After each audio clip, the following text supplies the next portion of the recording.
Vivimos en la mejor época de la historia. Hoy con un teléfono se ha democratizado el acceso a la publicidad. Cualquier persona es capaz de promocionarse. Is the creator economy. Yo no habría tenido voz. ¿El carisma es una fórmula matemática? No.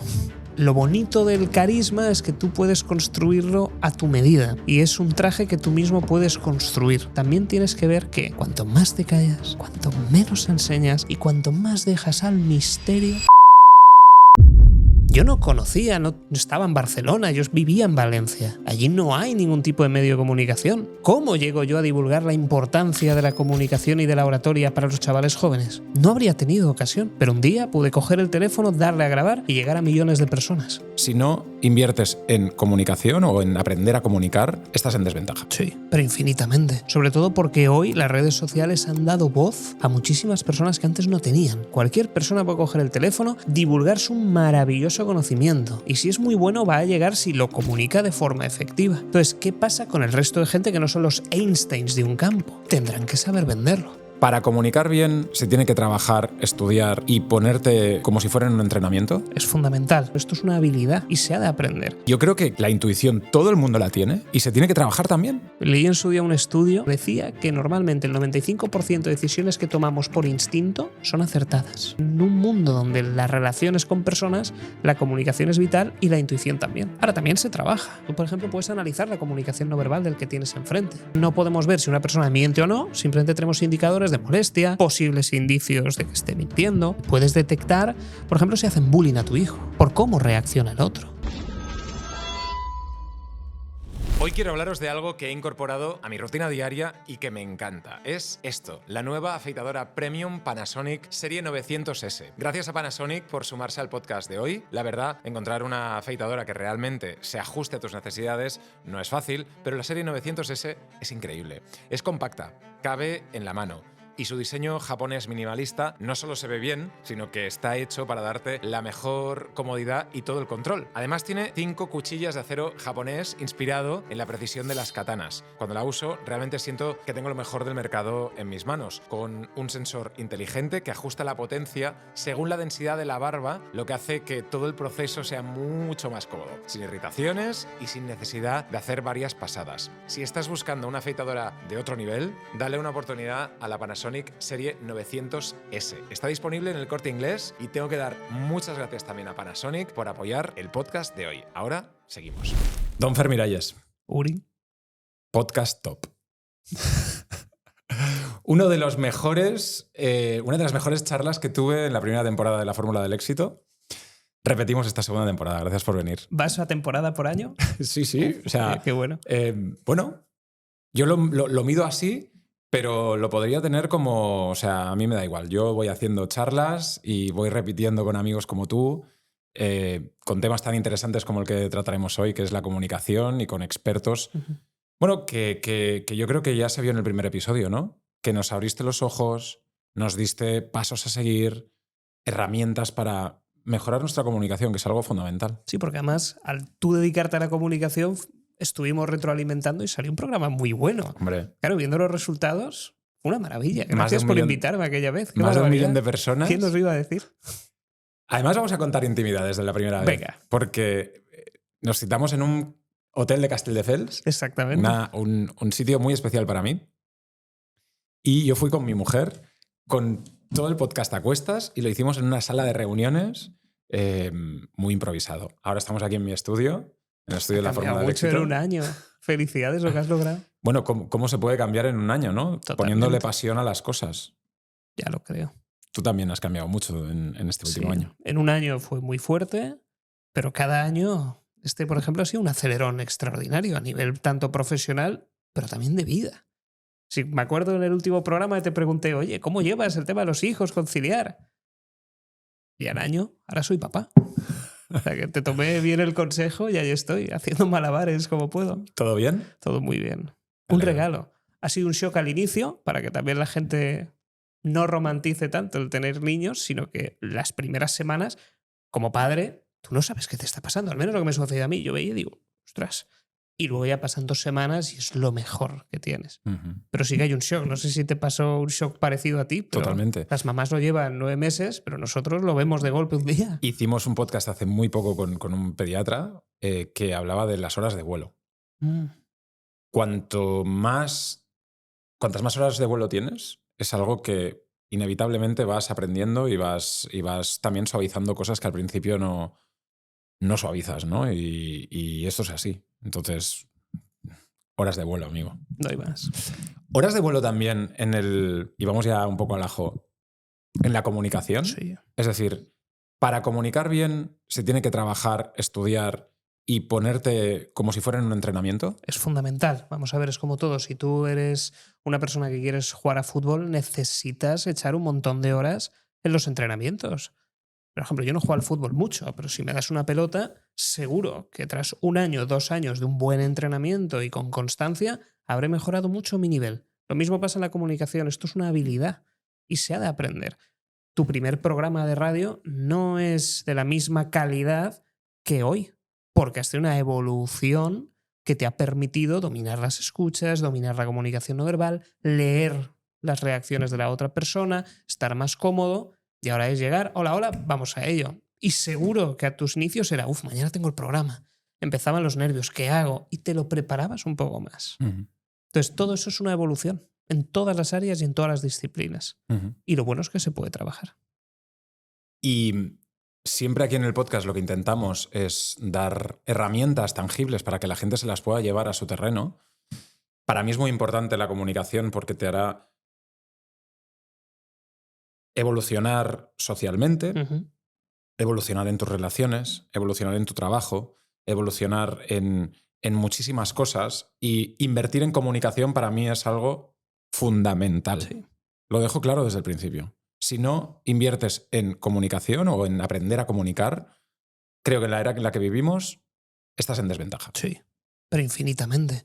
Sobre todo porque hoy las redes sociales han dado voz a muchísimas personas que antes no tenían. Hoy cualquier persona muy inteligente, mucho más competente que tú, es capaz de coger un vídeo, publicarlo sin necesidad de caerle bien a una productora, sin necesidad de que venga un medio y diga, eres mi padre, soy tu padrino, te ayudo. No. Cualquier persona puede coger el teléfono, divulgar su maravilloso conocimiento. Y si es muy bueno, va a llegar si lo comunica de forma efectiva. Entonces, ¿qué pasa con el resto de gente que no son los Einsteins de un campo? Tendrán que saber venderlo. Y ahora empieza una especie de simbiosis donde antes era el producto más o menos correcto y tenías al padrino, que cogía a tu padrino, que era la persona que te exponía, y por eso siempre había ciertas élites que eran los que mantenían ese poder tanto a nivel empresarial, político. Hoy con un teléfono se ha democratizado el acceso a la publicidad. Cualquier persona es capaz de promocionarse. Si tú y yo, tú estuviste en radio, tú entraste, pero yo no habría tenido voz. Yo no conocía, no estaba en Barcelona, yo vivía en Valencia. Allí no hay ningún tipo de medio de comunicación. ¿Cómo llego yo a divulgar la importancia de la comunicación y de la oratoria para los chavales jóvenes? No habría tenido ocasión, a menos que hubiera vivido en Madrid, conociera a ciertas personas. Pero un día pude coger el teléfono, darle a grabar y llegar a millones de personas. Vivimos en la mejor época de la historia. Y una gente dice, no, mejor no tener hijos, estamos mal. No. Es una oportunidad maravillosa de la que no somos conscientes por comodidad. ¿Por comodidad? Yo creo que sí. Yo creo que llega un momento que la persona dice, yo vivo de maravilla, y como vives de maravilla, te acostumbras. Y cualquier elemento externo negativo lo ves como un drama.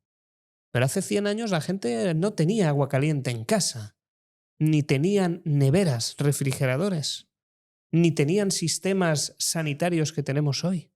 Era dificilísimo vivir. Y vivían muy bien, vivían felices y avanzaban y crecían, prosperaban. Hoy, dime cualquier duda que tengas, coges ChatGPT y te lo soluciona. O le puedes preguntar, oye, quiero aprender de las mejores clases. Por ejemplo, el profesor del sueño que me decías, el doctor, el doctor Stevie, que da clase en Harvard, me comentabas. Ostras, cualquier persona hoy va al podcast de Uri, hace clic en el botón y escucha una conversación maravillosa formándose con uno de los mejores. Gratis. ¿Cómo no vamos a poder avanzar? Y todo es porque este doctor, además de ser doctor, es un excepcional comunicador. que lo hablábamos antes de cámaras. 100%. ¡Qué bárbaro! El ejemplo de, oye, es como, ¿qué pasa en una ciudad cuando duermes? Se limpia. Todo el mundo puede entender eso. Es normal que este médico tenga éxito. Porque si este médico fuera muy, muy bueno en su campo, que lo es, pero no supiera comunicar, estoy muy convencido de que no tendría ni la mitad del éxito que este doctor tiene hoy. Estoy convencido. Se viene podcast hoy, porque yo tengo ya muchas cosas que hablar contigo y seguro. Dejad en los comentarios vuestras preguntas, vuestras inquietudes. Intentaremos resolverlas ya a posteriori, pero la verdad es que yo creo que cuando tienes una gran historia, pero no sabes contarla, es lo peor que puede pasarte. Yo creo que el poder de las historias es increíble. Es decir, en el momento en el que vivimos ahora, poder contar una historia, poder incluso vincularla pues, a tu marca personal, a tu marca no personal, pero física de algún producto, contar la historia de ese producto, es tan potente que si lo haces bien, tienes un camino por delante increíble. Totalmente. Aprender a contar bien las historias. ¿Cómo se aprende eso, Fer? Tienes que trabajar muchas áreas dentro del storytelling, pero principalmente lo vamos a resumir en 2 elementos. Uh-huh. Tú necesitas drama y necesitas un enemigo. El enemigo puede ser físico, puede ser tangible. Y pongo aquí un ejemplo para todos los públicos. Para los de derechas serán los comunistas, los rojos, la inmigración, lo que uno quiera. Para los de izquierdas, fascistas, ultraderecha, etc. Esto lo estamos viendo hoy y cada uno tiene el suyo. Pero no solo tenemos ese tipo de enemigos físicos, personas que señalas. También puede ser la pereza. También puede ser vencer a la muerte. También pueden ser miedos internos. Cuando, por ejemplo, este doctor del sueño podría perfectamente estar hablando de enemigos y decir, tenemos que vencer a la muerte temprana. Y no puedes morir, no tienes que estar en una caja de pino antes de X años. Necesitas vivir. Ya tienes un enemigo, que es la muerte, a la que hay que vencer. Entonces el público ya asocia al villano. Y eso es como en los guiones de cine. Cuando tú vas a ver una peli necesitas que el villano sea lo suficientemente bueno como para que te genere ganas de verlo. Mira el Joker, que era tan bueno que hasta sus propias películas les dan los Oscar. Y Batman es Batman por el Joker. Eso es lo que tenemos que lograr. Por tanto, ya sea si eres nutricionista, ya sea si eres doctor, ya sea si eres youtuber, ya sea si eres profesor de lo que sea, necesitas un enemigo. Yo muchas veces digo, es que el sistema no nos ha educado en la comunicación porque no quieren. Ese es mi enemigo. El sistema educativo, los políticos, los golfos que quieren seguir ahí viviendo del erario público. Porque si la gente supiera comunicar y detectar las trampas lingüísticas que emplean, eso sería una revolución. Pero no nos enseñan. Pero para eso estamos tú y yo hoy, para divulgar. Entonces el enemigo es fundamental. Y más en esta era, Uri, de la polarización, donde estamos hiperdivididos por las redes sociales. Uh-huh. Las redes sociales son un invento maravilloso y a la vez tiene un lado oscuro. Y es el sesgo de confirmación y la polarización. A mí solo me sale lo que me gusta o lo que me enfada. Las dos. Cuando entro en Twitter me sale contenido de mi ideología y justo debajo de algo que me ha fascinado, lo contrario. Y me enfado. ¿Y qué pasa cuando me enfado? Que entro. Entonces es maravilloso polarizar y jugar con un enemigo. Y lo segundo, tienes que buscar un personaje que sufra. Porque a la gente le encanta conectar contigo en la miseria, Uri. A la gente, si te va bien, le va a dar envidia y rabia. Pero cuando le cuentas, por ejemplo, lo que hablábamos antes, que además nos saca una sonrisa. Oye, hemos sufrido, me acuerdo cuando fuimos a un hotel, que tuvimos que pedir que nos dejaran la sala donde iba a tener la formación, que me acuerdo que para unos cafés tuve que subir a mi habitación y hacerlos en la Nespresso. Todo eso son nostalgias que no dan comodidad. Uh-huh. Eso es lo que la gente quiere. Ver que te lo has currado muchísimo y que luego logras un éxito. Y aquí tendrás 2 tipos de personas que reaccionarán. Gente que conectará con tu éxito y querrá ser parte de ese éxito y te aprobará. Y gente que lo odiará y serán tus primeros haters. Y cuando eso suceda, como dice mi amigo Jordi Segués, el primer hater se celebra, porque es que lo estás haciendo bien. Entonces, cualquier historia que cuentes, que tenga un personaje que sufra, puedes ser tú o un tercero, pero haya un enemigo claro y definido, va a ir muy bien. Yo lo simplificaría en estas dos. Luego hay más detalles técnicos y cursos que podríamos sacar. Pero si haces esto, vas a lograr hoy contar muy buenas historias. ¿Y siempre existe un némesis? ¿Siempre existe un enemigo, un villano en tu espejo? Debería. No siempre. A veces puedes contar una historia que no tenga villano, puede conectar, pero las del villano son las que más conectan. Porque todo el mundo quiere formar parte de un grupo y sentirse que está en una tribu. Por eso el sesgo de confirmación. Estamos nosotros contra ellos. Y de hecho, si te fijas, los políticos juegan mucho con las falacias del falso dilema. O Lamborghinis o transporte público. Con Pedro Sánchez. O yendo al otro extremo. Ayuso, comunismo o libertad. Cuando hay grises en el Lamborghini y en el transporte público, y hay grises entre el comunismo y la libertad. Porque además no se pueden lograr ambas a nivel extremo. Siempre hay grises. Pero ¿qué sucede? Que cuando dices Lamborghini versus transporte público ya has polarizado la sociedad y eso conecta. Y eso hace que la gente rabie por un lado y lo adoren por el otro. Y con lo de Ayuso lo mismo. Unos rabian y otros lo adoran. Y a partir de ahí la historia se cuenta sola. Y ese es el poder de las palabras. Sí. De hecho, tú tienes un enemigo. Cuando hablas de todas las ventajas de la Creators Economy, es que el enemigo, yo lo he mencionado hoy, son los padrinos, son los medios de comunicación tradicionales, son todos que están manejando los hilos como si fueran titiriteros. A esos hay que luchar. Pues ya tienes tu enemigo. ¿Y tú no crees que ese... Hacemos un paréntesis y hablemos de esto, que es un temazo. ¿Puede ser el enemigo de todo el mundo? Es decir, mi enemigo es ser esclavo de una nómina, ser esclavo de un jefe que cuando cambian a ese jefe mi programa se termina y me voy a la mierda. Pero puede ser el enemigo también de mi amiga que es abogada y es esclava de una nómina y es esclava de un jefe que cuando le cambian también la echan. Totalmente. Y ella puede dar ese paso hacia adelante en esa Creators Economy para hacer lo que ella quiera y contárselo al mundo. Eso es. Y luego suceden cosas maravillosas que cuando se polariza todo mucho, nos vamos al espectro político.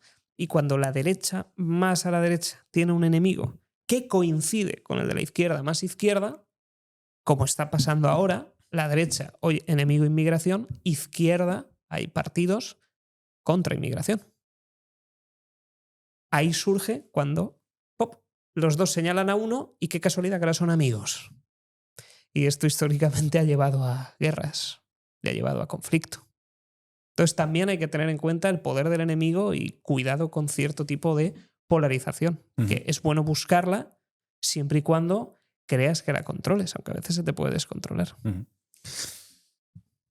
Vayamos hacia el punto que estamos viviendo ahora, en el que la hipertecnología, los medios de comunicación, ChatGPT, todo lo que estamos viviendo ahora, parece ser que cualquier cosa que tú puedas preguntarle a alguien te la puede responder una máquina. Sí. ¿Crees que en algún momento la comunicación interpersonal va a ser sustituida o va a ser opacada por una comunicación entre máquinas? No. Yo creo que tenemos una... Y aquí voy a teorizar y también hago un disclaimer cuando me preguntaron, oye, la inteligencia artificial, ¿qué es lo que nunca va a hacer? Yo dije que jamás iba a sustituir a los artistas, de los ilustradores, diseñadores, y fue lo primero que eliminó. Entonces también yo teorizo, pero hago el disclaimer que muy bueno no soy. Yo creo que las personas, a nivel psicológico, independientemente del trabajo, las herramientas, necesitamos, aunque sea, conectar con alguien para tomar un café. Somos gregarios, necesitamos estar juntos con otras personas, sentirnos parte de un grupo. Vamos a tener una tendencia de aislamiento, porque debido a esa inteligencia artificial, por ejemplo, imagínate que un día estás triste. Oye, uno puede ir a ChatGPT y decir, estoy triste. Y ChatGPT te dice, ¿por qué? Cuéntame. Y te hace un poco de terapia, ¿eh? Tú te desahogas ahí, papá. Vale, pero te ha quitado una interacción con tu amigo para tomarte un café al que le puedes contar un problema, luego escuchas el suyo, luego os vais a pasear y tenéis una relación ahí y se acaba. Entonces, el ChatGPT o inteligencia artificial puede ser que nos lleve a cierto aislamiento. Ahora bien, no a un aislamiento total, porque cuando eso suceda y el péndulo se haya movido hacia ese extremo, imaginemos una sociedad que llega hasta ahí, yo creo que hará todo lo contrario. Empezaremos a ver la resistencia. Empezaremos a ver, por ejemplo, escuelas que no lo permiten, escuelas que dejan de tener tecnología, ya las hay, escuelas a las que solo puedes ir con papel y boli. escuelas donde te obligan a pensar. Y yo creo que tendremos una resistencia intelectual. Ahora, lo que tenemos que hacer es verlo como una herramienta. Es maravilloso, por ejemplo. A mí me ahorra un montón de tiempo y lo que va a hacer es reformular los trabajos mucho. No los va a eliminar. Algunos puestos de trabajo sí, pero no el trabajo de la persona. Va a reformular mucho. Quería estudiar sobre unos temas de comunicación no verbal para un módulo que estoy sacando nuevo y que ya he publicado.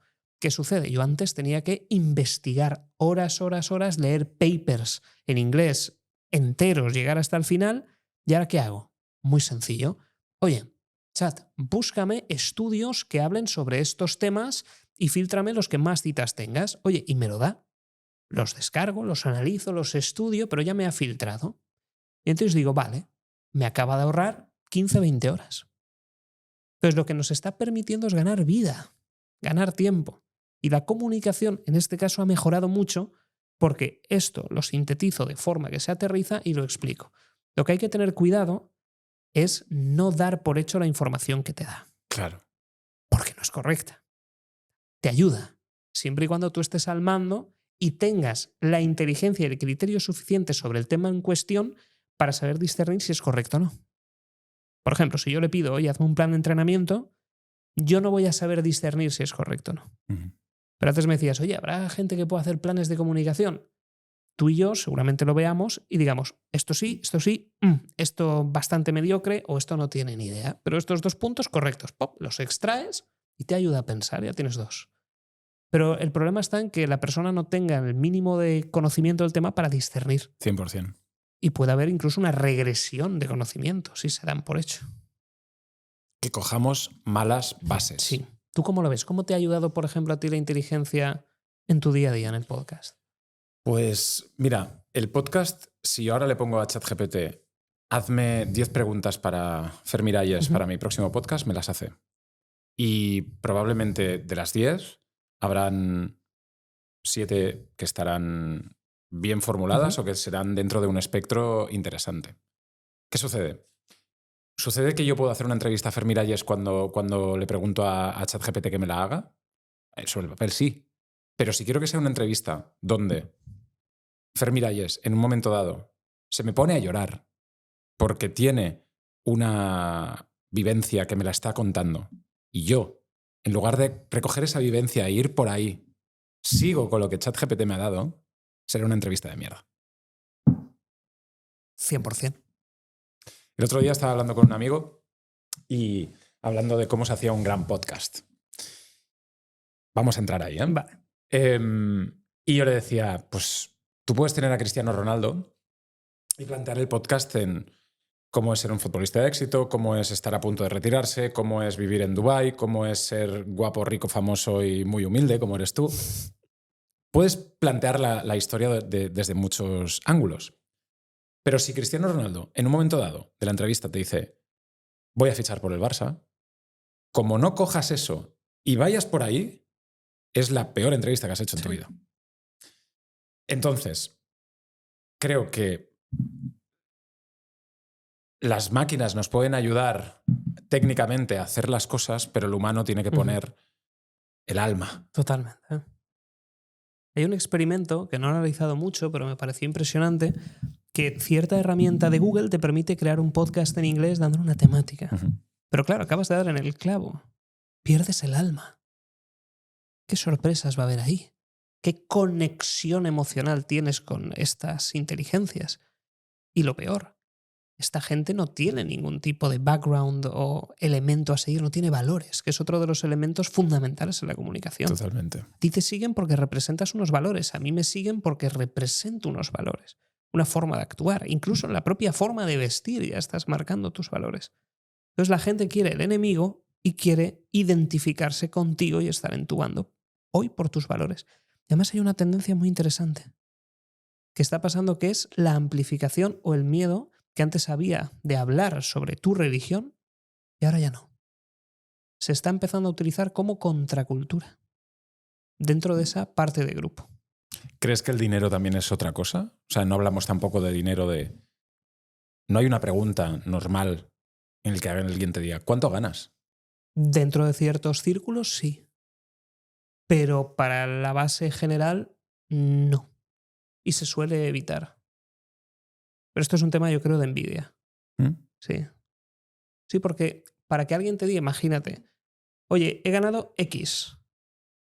Y dices, ostras, ¿es mucho o es poco? Depende. Hay veces que tú estás con una persona, imagínate, que es cajera en un supermercado, que trabaja una barbaridad, pues que le digan que fulanito, un médico, lo que sea, de pronto gana 10.000 euros al mes, pues lo va a ver mal. A menos que en su cabeza entienda que el valor añadido que esta persona produzca es lo suficientemente bueno para ella desde su punto de vista como para justificar esos 10.000. Claro. Y ahí entra el debate, oye, ¿por qué Ronaldo gana tanto? Porque los genera en ámbitos los que tú no lo entiendes o no formas parte de. Claro. Y no afectan a tu vida directa o indirectamente. Claro. Lo que pasa es que comunicativamente, hacer esa pregunta, pongamos el ejemplo de Broncano. Broncano hace la pregunta, ¿cuánto dinero tienes en el banco y cuántas veces has hecho el amor el último mes? Son dos cosas que a priori no se pueden preguntar, pero él las pregunta y hace esa comunicación disruptiva de que sean las dos preguntas que todo el mundo esté esperando en su entrevista. Y yo creo que eso fue lo que le catapultó con su programa al éxito total. Porque nadie era capaz de entender. Le está preguntando esto. Y luego ya, en la virtud de preguntar, también la virtud de no responder o de ir por la tangente, que es lo que hacen muchos. Pero solo con esa pregunta ya llama mucho la atención y tienes el clip viral. ¿Y eso, tú crees que también es como una sella de marca personal dentro de la comunicación? Es decir, sí. ¿Podemos establecer cosas, dinámicas de comunicación, preguntas incluso que digas, ostras, esta pregunta que me la hace esta persona la acepto, pero si me la hace la otra persona no la aceptaría? Tú imagínate que yo te hago la pregunta de cuánto dinero ganas y cuánto haces el amor. No te entra en la cabeza que te lo pregunte yo o el doctor. Te lo tiene que preguntar Broncano, con los valores y el perfil que representa Broncano. Si no te lo hace él o alguien de sus valores, cualquier otra persona dirías, qué raro, me choca. Porque a mí no se me ocurriría preguntártelo. Para mí es algo de tu ámbito privado. Pero te choca.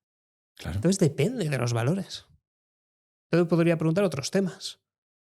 Pero tienes que identificar muy bien, por eso te decía, cuáles son tus valores a la hora de comunicar, con quién te podrías asociar y sobre todo llegar a entender en una parrilla, oye, esta persona comparte los mismos valores que yo, sí o no. Me interesa, por ejemplo, grabar algo con esta persona. Porque si no, fíjate en lo que les pasa a los políticos americanos, con el famoso Epstein. Foto de Trump con Epstein, marcado. Kamala con Epstein, marcada. Ostras.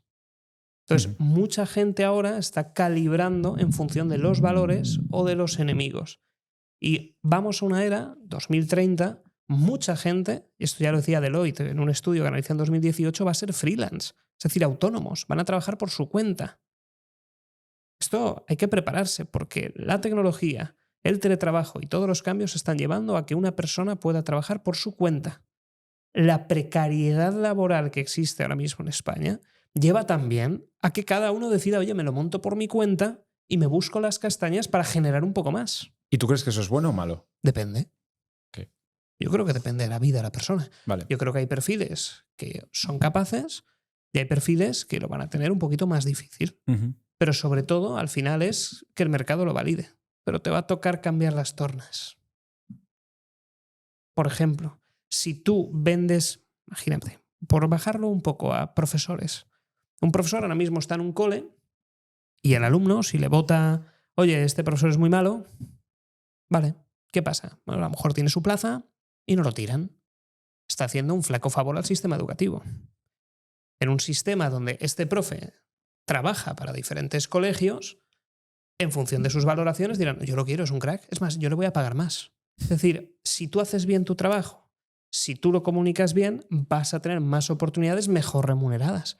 Pero lo que va a implicar es que la gente va a tener que empezar a competir más. Y va a tener que empezar a comunicar más lo que hace. Es que eso es fundamental. Y no estamos preparados. Yo creo que la gente no está preparada para entender que ya no puedes estar detrás de un logo. Es que tienes que salir y dar la cara por ti, por tu trabajo, por lo que haces. ¿Y cómo aprendemos a comunicar? Y vamos a bajarlo al ejemplo. Comunicarle a tu jefe que necesitas un aumento de sueldo. Comunicarle al jefe que necesitas un aumento de sueldo. Imagínate, es decir, algo que todo el mundo tiene que hacer, ¿vale? O que está bien que hagamos y que es bueno para nosotros. Ir al despacho de nuestro jefe y decirle, quiero un aumento de sueldo. Vale. ¿Cómo lo haces eso? Primero tienes que analizar al jefe y tendrías que ver, uno, el jefe tiene los recursos, porque en España hay veces que los jefes van pelados. Por mucho que el gobierno diga que son enemigos, no te creas. A veces apenas pagan las nóminas de los empleados. Entonces, ¿puede el jefe? Porque si no puede, búscate otro trabajo, que también es otra opción. Lo segundo, ¿eres de valor? ¿Tú qué valor añadido aportas a la empresa? Porque esa va a ser tu herramienta. ¿Puedes tú pedirlo, no? Porque a lo mejor me dices, oye, yo soy muy bueno.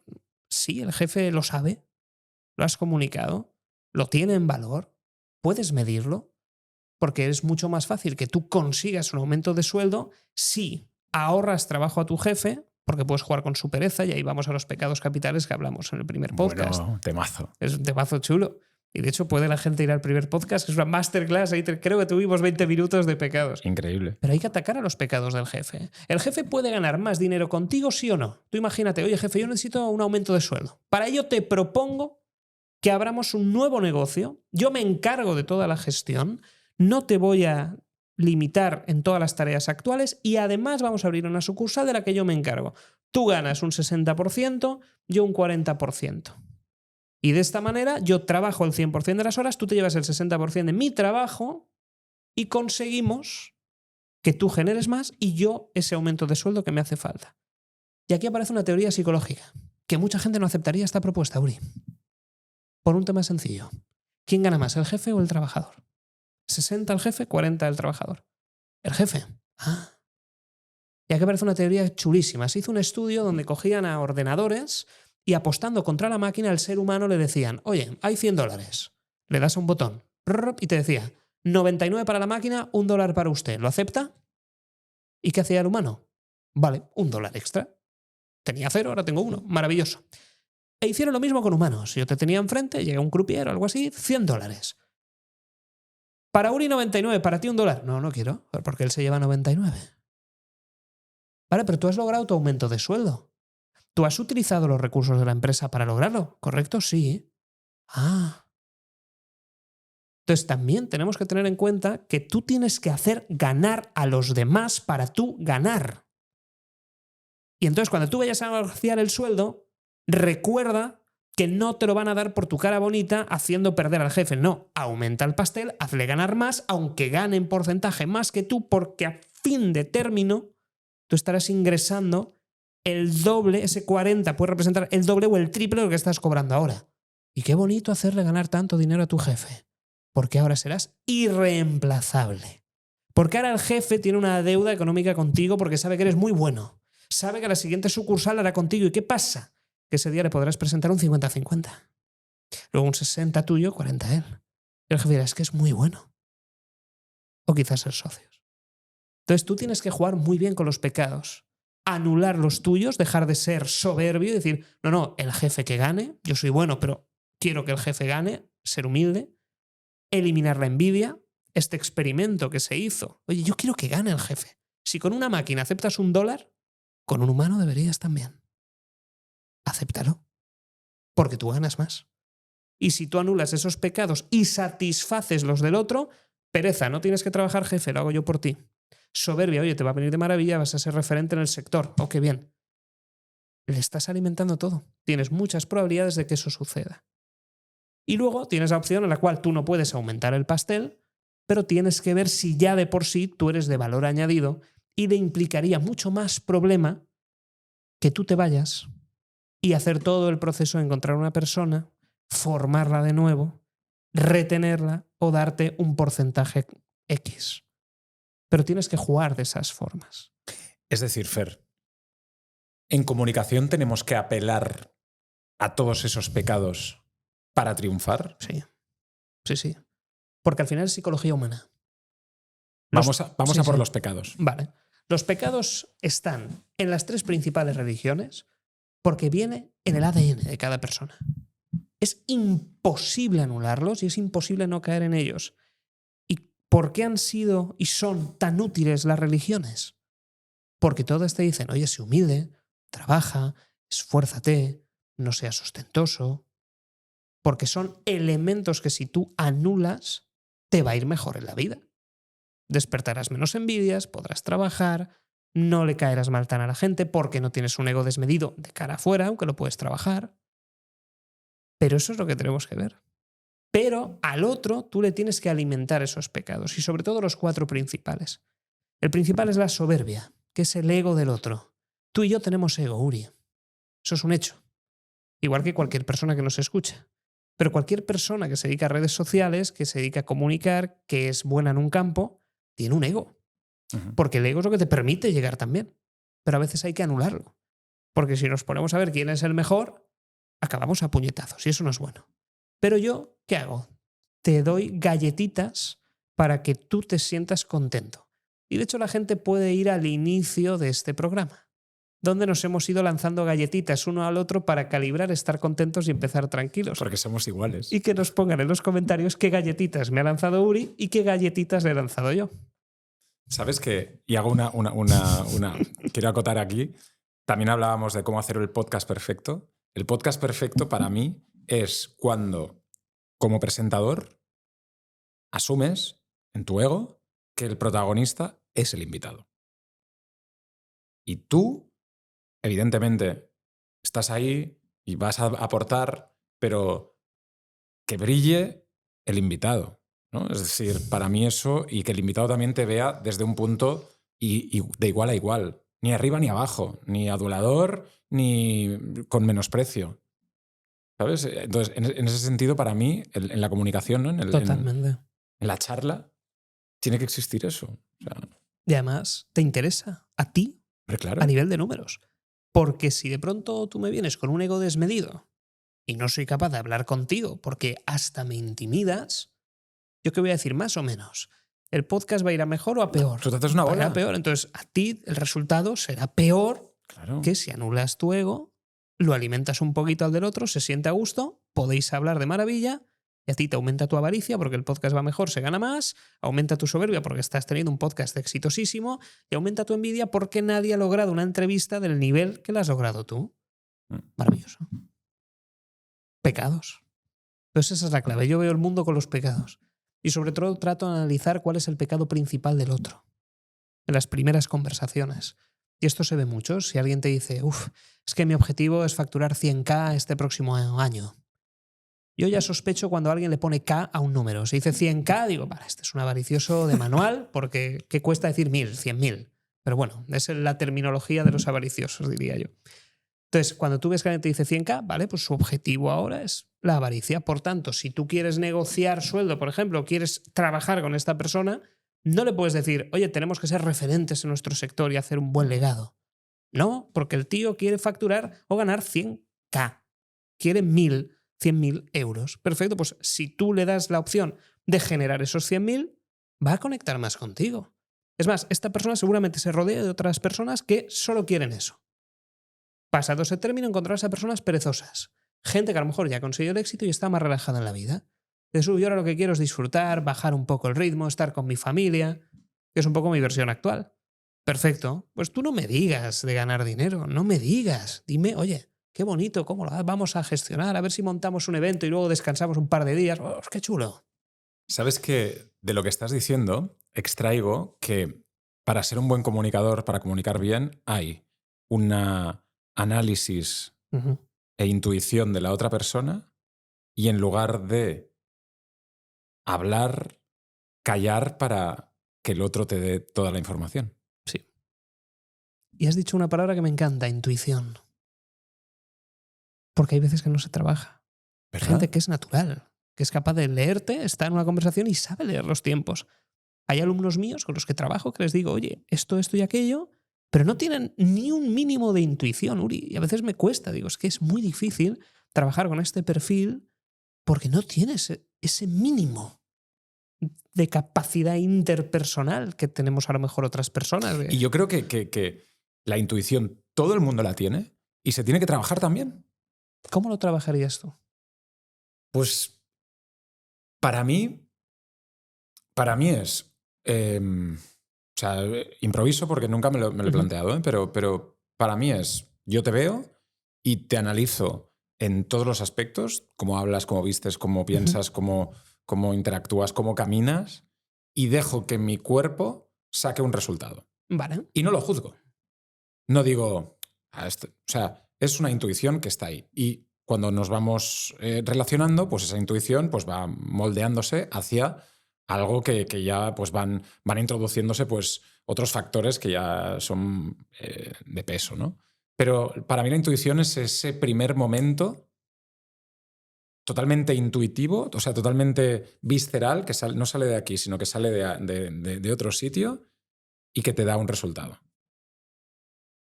No lo obvies, quédate con él. Y luego trabájalo, puede ser que te hayas equivocado, no tiene por qué ser infalible. Normalmente aciertas. Puede ser. Leí en su día un estudio que me sorprendió. No sé hasta qué punto será exacto porque el dato me sorprendió mucho. Pero decía que normalmente el 95% de decisiones que tomamos por instinto son acertadas. Y que luego entra la parte racional y arruina todo. Tratando de eliminar esos sesgos. Los sesgos al final están ahí para protegernos. Si yo te analizo y digo, este está bien, está mal, tiene intenciones oscuras, no lo sé, ese feeling que se genera, esa sensación, y dices, bien o mal, normalmente estás acertando. Luego ya entra la sociedad. No, hombre, no hay que juzgar un libro por su portada, no hay que hacer... Ya. Pero ya está ahí. Entonces, tienes que meterlo en la ecuación y es muy inteligente. Yo creo que el tema de la intuición es un temazo que daría para mucho. Me gustaría, no sé si hay alguien, a lo mejor tú conoces a alguien que sea un psicólogo, un neurocientífico, o alguien que hable de la intuición y que pudiésemos, ¿sabes?, explorar la intuición. No conozco en detalle a alguien de la intuición. Porque tú seguro que has conocido gente que es como que tiene una intuición increíble y, como me decías, gente que parece pues un foco de... ¿no? Dices, sí. Y lo he visto no solo en sectores a lo mejor que podrías creer que ahí está el foco, como gente más dedicada al mindfulness, al yoga, al tema más espiritual, pero no creas que solo ahí. Cuando doy clase en empresas, yo veo a empresarios directivos que dices, hostia, este tío ve la historia. Así hace, tú sí, tú no. De golpe. O sea, que están en todas partes. Lo que pasa es que son perfiles que normalmente han llegado a éxito. Porque en un mundo donde las relaciones con personas, la comunicación es vital y la intuición también. Ahora, también se trabaja. Tú, por ejemplo, puedes analizar la comunicación no verbal del que tienes enfrente. Ver, por ejemplo, si dices una frase y la otra persona hace, sí, y se ha pinzado, no le ha gustado. Teniendo en cuenta unos detalles. Si ves que la otra persona está continuamente haciendo así, mejor que está constipado. Es su línea base, es su forma natural de ser, es su tic. Perfecto. Pero si ves que yo, que no lo hago, de pronto me dices algo con lo que no comulgo, pues digo, ostras, tú. Dices, vale, a Fernando le ha molestado este gesto, también es aquí. Este y este. Perfecto. O si tú vas a una persona, imagínate en la empresa, hombre, Uri, qué alegría verte. Y yo de pronto veo que no me levantan las cejas. Te las he ¿Cómo levantado, acabas de levantar? Digo, no le caigo bien o no le interesaba que yo estuviera o ha habido algo que no le ha hecho ilusión de mí. Pero joder, si nos vemos por la calle, si no, también te diría que es un ejercicio forzado. Vale. Pero en la calle normalmente cuando ves una persona que te cae bien, que te agrada, te sorprende, solemos levantar las cejas. O con las sonrisas, que también, imagínate, en el mundo corporativo esto lo he visto así. Hombre, jefe, qué alegría, qué ver. Y rápidamente se cierra. Con la sonrisa es muy curioso, tú tienes que medir no la duración del gesto exagerado, tienes que medir el tiempo de un inicio más tardado, y un cierre mucho más tardado. Las falsas son aquellas que ¡qué ilusión verte! Que es lo que le pasaba a Ben Affleck con Jennifer López. Que cuando estaba en todas las giras, pensaba en Affleck y se iba. Ya no acaba en divorcio. Entonces, todo esto te permite trabajar esa intuición leyendo la no verbal del otro. Esto es fantástico porque el cuerpo te da pistas que si entrenas tu mente las puedes captar. Sí. Y luego también entender que no es algo absoluto, que es un simple indicador de, oye, puede la persona estar más molesta o puede la persona estar menos molesta. Y a partir de ahí tú esbozas el análisis del otro y tú imagínate, estás en una reunión y estás contando unos resultados que te hacen ilusión, pero de pronto ves que el jefe, en lugar de estar como tú estás, estoy yo, inclinados hacia la otra persona, vemos que de pronto el jefe hace así, se separa de la mesa Cruza brazos y dice, sí, interesante. Ya lo has perdido. No le ha gustado. Porque uno puede estar con los brazos cruzados, claro, pero también el otro indicador que tengo contigo es que estás hacia adelante y me muestras más el lado izquierdo de tu cara. Entonces yo digo, está interesado a nivel emocional, le gusta, estamos teniendo una buena conversación, pero está cómodo. Porque esta mesa es un poco alta y no te permite a lo mejor tener una posición un poco más relajada. Tenemos que estar con la altura, que tú eres más alto que yo. Entonces se nota. Pero también son indicadores. Entonces no podemos ver si una persona miente o no, simplemente tenemos indicadores de molestia, posibles indicios de que esté mintiendo, posibles, pero no hay una ciencia exacta. Y ahí es donde tú puedes trabajar la intuición leyendo la no verdad del otro y aprovechando para tus discursos, negociaciones, reuniones, para todo. Me estaba imaginando ahora Fer Miralles como un inspector de la CIA. Haciéndome un interrogatorio y captando todas estas cosas. Hablábamos de la intuición, entiendo que esta gente debe tener una intuición desarrollada y sobrehumana, ¿no? Aparte de unas habilidades comunicativas, oratoria, saber cómo llevar un discurso para que al final te digan la verdad o que suelten, ¿no? esa perla, ¿no? Eso tú entiendo que lo has estudiado y lo has vivido al 100%. Eso es. No en interrogatorios, nunca he trabajado de policía, pero sí que es un área de especialidad. Los que más saben de esto vienen del FBI, o Juanma, de Ciencias del Comportamiento, que es un excepcional investigador en el comportamiento no verbal, trabaja en la Guardia Civil. Es decir, los que más están metidos en la no verbal y los que generan literatura científica suelen ser personas que necesitan ver indicadores en el otro. Y a partir de ahí ya se generan los libros, se generan los papers y cualquier otra persona puede estudiar. Pero sí que lo trabajan mucho, muchísimo. Y puedes detectar, por ejemplo, si hacen bullying a tu hijo, por cómo reacciona el otro. El niño, oye, ¿qué parte de la cara tiene estrés? ¿Qué no? Le preguntas cómo está hablando y a partir de ahí puedes investigar más como padre. En esto Juanma hace mucho. Tienes que traer a Juanma un día. Por favor. Y es una persona que te lo va a contar y hablar de estos temas es importantísimo. Porque tú como padre, claro, ahora que yo soy padre, digo, yo quiero tener un dominio absoluto y total para ver realmente cómo está mi hijo. Porque ¿cuánto habremos llegado del cole? ¿Cómo estás? Bien. Llega el peor día de tu vida. Por ejemplo, fíjate, pregúntame. ¿Cómo te ha ido el cole? Bien. ¿Tengo patas de gallo? No. Es una sonrisa del whisky, de la foto. Whisky, no se me mueven los músculos de aquí, que sería una sonrisa honesta. Oye, muy bien, papá. Que habría patas de gallo. Entonces es otro indicador. Pero si el niño dice bien y se va y hace una sonrisa forzada y luego se cierra rápido, tenemos un indicador. Wow. Vamos a preguntar. El Fe dice, no sé, pero qué mal, manipulador, ¿no? Estás viendo si tu hijo está bien. Es una herramienta, como dice Juanma, puede prevenir suicidios, puede prevenir muchos problemas y es importante que la trabajes de forma correcta y no solo a nivel familiar, pero es que la empresa te da un juego maravilloso. En una reunión puedes sacar más dinero, puedes lograr mejores resultados, puedes cerrar acuerdos, puedes saber si alguien está contigo o no está contigo, puedes saber si un compañero de trabajo te la puede jugar o no. Es que esto te da una información valiosísima para seguir avanzando y por eso lo trabajo mucho con empresas. Yo creo que, volviendo al tema de invertir en comunicación, invertir en comunicación es invertir en ti. Sí. Y en una habilidad, como se llama, una habilidad blanda, ¿no?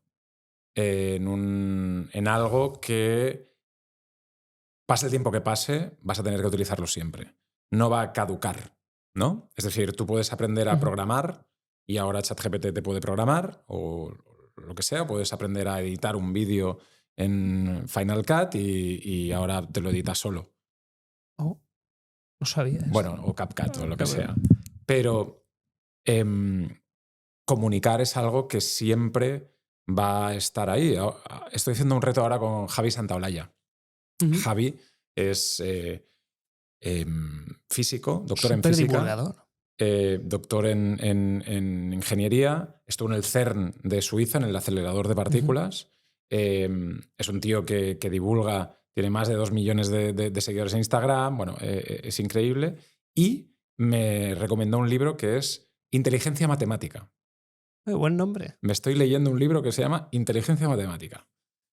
Y hablaba de el mejor matemático no es el que tiene más capacidad de cálculo, sino el mejor matemático es el que tiene la capacidad creativa para entender el mundo de una forma diferente. Entonces, da como muchas herramientas, os lo podéis leer, es fantástico, da muchas herramientas de que cómo las matemáticas están en nuestro día a día en muchos aspectos que nosotros no vemos. Creo que en el mundo de la comunicación pasa lo mismo. Las capacidades que tenemos de poder ser, lo que decíamos, mejores padres, mejores novios, mejores trabajadores, si sabemos cómo comunicarlo y expresamos sentimientos que muchas veces no sabemos cómo discernir desde el corazón, nos da unas posibilidades increíbles. Totalmente. Y es, yo creo, de las mejores inversiones que uno puede hacer. Y hay dos vías que analizo. Una es si la persona es muy mercantilista, es decir, solo hace aquello o invierte en aquello que le va a dar un resultado.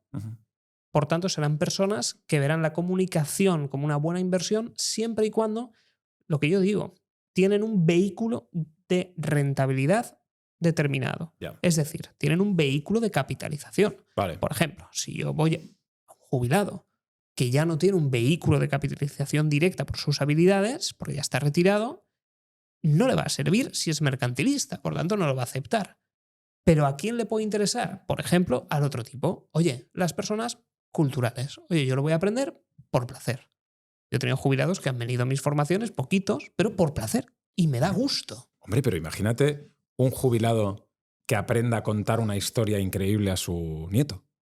Claro, no sabe, pero no es mercantilista. O sea, tú no sabes realmente el impacto, no le puedes poner un número. Normalmente viene gente que es, Fernando, tengo una presentación para inversores dentro de 3 meses, necesito pulirla porque nos jugamos 10 millones. Vale, tienen un resultado numérico, unos objetivos, o quiero un ascenso, o quiero lograr esto.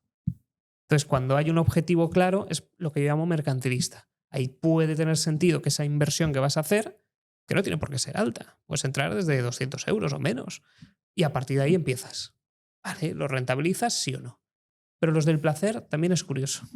Eso me gusta que exista también. Hombre, imagínate saber comunicarte mejor con tu pareja. Eso... No, pero eso en realidad es mercantilista también. Por si tú quieres que la relación mejore y avance, tienes un objetivo, un vehículo en el cual, oye, no te va a dar algo monetario, Claro, pero claro. sí que te va a compensar. Me refería a que no es por el hecho del saber. Por ejemplo, yo me leería el libro Inteligencia Matemática por placer. Es decir, oye, a ver qué me cuentan. Y ese gusto. Que seguro que tú tienes hobbies los cuales no te reportan directamente algo económico o algo transaccional, pero simplemente es por placer. Claro. Lo que pasa es que en el terreno de la comunicación yo creo que todo tiene un... O sea, te devuelve aunque no lo quieras. Es decir, vamos a entrar en otro tema que también quiero hablar contigo, que es el carisma. Comunicación, hay muchas cosas ahí, pero el carisma. Estar en una mesa, en un restaurante, contar una historia y que todo el mundo diga qué carismático es Uri Sabat. Uri Sabat tiene un carisma increíble. No sabes por qué, pero los americanos, la cultura anglosajona, le pone un nombre que es The X Factor. X Factor. Es un no sé qué sé yo, que tiene esa persona, ¿no? Luz, tal, sabe contarlo, tal, pone una broma, empieza. ¿Todo esto, el carisma, es una fórmula matemática? No. Vale. Yo diría que no. Son muchas variables. Pero hay cosas que a lo mejor, perdona, si tú tienes una presentación y al minuto 2 pones un chascarrillo... Vale. Es decir, hay algunas técnicas que tú te las sabes todas. Sí que hay. Lo que no hay es una fórmula exacta, por ejemplo, Europa es 1 igual a 2. Lo que hay es un popurrí de variables que podemos juntar. Porque a lo mejor, imagínate que hay una persona que es carismática, pero que no le encaja lo del humor. Pero tiene otras variables y se cumplen. Entonces, lo bonito del carisma es que tú puedes construirlo a tu medida. Y es un traje que tú mismo puedes construir. Por ejemplo, el humor para mí es fundamental. Meter alguna broma, saber cuándo meterla. Entonces, cuando tú eres capaz de tener esa broma bien colocada en un sitio determinado y calibrarlo, genera carisma. Increíble. Otro, callarse. Hace poquito estuve en una tertulia y la gente puede ir a los comentarios. Yo hablé lo que digo siempre, un 20% en la conversación. Y hubo gente que me dijo, ¿por qué no hablaste más? Digo, no tenía que aportar y lo que quería era preguntar a los demás y escuchar. ¿Y qué sucede? Ostras, la gente me ha encantado. Oye, maravilloso, Fer, cómo escucha. ¿Qué valoraron también cuando estuvimos aquí? Cuando te hice preguntas y me interesé por ti, le di la vuelta y no hablé yo al 100%. ¿Sabes que he sido el único en la historia del podcast? He entrevistado a más de 100 personas que lo ha hecho. En serio, el único. Te lo juro. He entrevistado Nadie a lo ha periodistas. copiado después con los comentarios. Y he entrevistado a periodistas que preguntan, artistas, gente que no viene aquí retraída, sino que se siente bien y tal. El único. Fíjate. También es verdad que tienes que interesarte y te tiene que nacer, pero también dentro de las variables se puede forzar. Que es preguntar al otro, interesarte de forma genuina y hacer una escucha activa y correcta. Que eso para mí es uno de los elementos que falta. Y ese es el carisma. También tu forma de vestir, el aura que generas. Por ejemplo, una de las cosas que es muy curiosa y a la vez genera polémica es que cuanto menos ves a una persona, más ¿cómo se diría la palabra? Lo haces un mito, lo endiosas. Por eso cuando tú ves un rockstar, ¿dónde lo veías antes? En las portadas de las revistas, una foto. ¡Guau! Este será maravilloso. Y a lo mejor, si cenas con él, pierdes toda esa magia. Pero si llega un discurso en público, tiene un carisma enorme. ¿Por qué? Por la escasez, por la ausencia de intervenciones que ha tenido previamente. Qué bueno eso, tío. Entonces también tienes que ver que cuanto más te callas, cuanto menos enseñas y cuanto más dejas al misterio, más carisma tienes, más atraes a los demás. Porque es un misterio. ¿Y cómo puedo hacerlo eso? Callándote. Por ejemplo, ¿qué sucede con la gente que comparte toda su vida en redes sociales? Es bueno dejar una idea. Una de las cosas que más me sorprenden es que en Google, si pones Fernando Miralles, pone de las primeras Fernando Miralles, esposa o mujer. Porque yo hablo de mi mujer, pero no publico ninguna foto con ella. Porque nos gusta mantener nuestra privacidad. Pues qué curioso, como el cerebro humano no es capaz de soportar que lo dejen a medias, necesitan ir y buscarlo. Entonces también puedes jugar con qué dices, qué no dices y dejar siempre pepitas de misterio para después callarte, haciendo que la otra persona conecte más. Es decir, dejar a medias, dejar con las ganas, dejar ese halo de misterio, ¿es carisma al instante? Podría ser. Es otra de las variables y yo considero que es una fuerte. Porque el carisma hace que cuando una persona de la que sabemos poco de pronto tiene un impacto muy rápido y no somos capaces de cerrar el círculo de por qué lo ha logrado, momento que habla, todos callados. Eso es carisma. Al final defino el carisma también como quiero escucharle, me voy a callar y cállense todos que habla. Lo difícil del carisma es mantenerlo a largo plazo. Porque me pasa, por ejemplo, cuando doy clases en coles o en universidades que tenemos planes largos, la primera clase, la mejor que han tenido en su vida. Misterio. No conocen el traje, la forma de ser, cómo habla. Coño, no lo hemos visto nunca. Y de pronto el niño está así, chaval, el adolescente, el universitario, 10, 10, 10, 10, 10. Cuando ya te conocen 6 meses, ya no es un misterio, ya el traje te lo conocen, tu forma de ser la entienden y ya no tienes el mismo impacto. Por eso es importante saber retirarse a tiempo en una conversación, para jugar con el carisma. Y esto lo difícil es el equilibrio. ¿Tú cuáles crees que son esas variables del carisma? Porque yo tengo esa teoría, pero al final el carisma es tan etéreo y depende de tanto de la persona, a lo mejor tú tienes otras. Coincido al 1000% con lo que tú dices. Y añadiría otra, que para mí es cuando ves a esa persona que está haciendo algo y lo está haciendo como si fuera lo más fácil del mundo. Es decir, tú ves a Obama, que tiene un carisma increíble. Totalmente. Dar una charla delante de, no sé, la ONU o lo que sea, y le ves como si estuviese en el gimnasio haciendo pesas, dices, hostia, esto es carisma al instante. O ves a Taylor Swift cantar una canción, o ves a Leo Messi tirar un penalti en una final donde está jugándose la vida en Argentina, carisma al instante. Entonces creo que, Estoy de acuerdo. que Ujú. ¿cómo se llama? El self-esteem, el poder hacer las cosas diciendo es que soy el mejor, eso es carisma al instante, ¿no? Jordi Wild, carisma al instante. Vale. Ahí has mencionado la parte del ego, que es que hay que creérselo, hay que tener autoestima. ¿Conoces a gente que por creerse que es muy bueno y decir que es muy bueno le ha generado lo contrario? Rechazo. Sí. Entonces, entiendo totalmente y estoy de acuerdo con ese punto siempre y cuando no sea la gota que colma el vaso, porque es tan fácil ser carismático al 100% hoy y habrá una gota que derramará todo. Totalmente. Que es lo que le pasó a Ronaldo el día que dijo, ¿por qué eres tal? Porque soy guapo, inteligente y no sé qué dijo, pero dijo los pecados. Chocó a la gente. O mucha gente lo amó más, pero ya empezó a tener muchos más haters. Totalmente, estoy totalmente de acuerdo. Y Messi, que es mucho más discreto que Ronaldo, hace menos apariciones, deja la magia, tiene una habilidad extraordinaria en su trabajo, tiene más carisma también.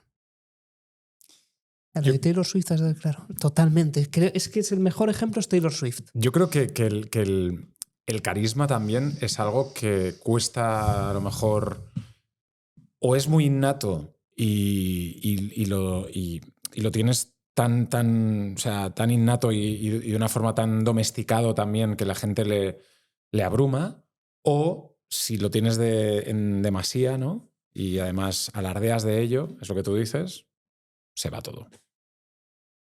Es como el sex appeal de alguien, ¿no? El que dices es sexy, esta chica o este chico es sexy.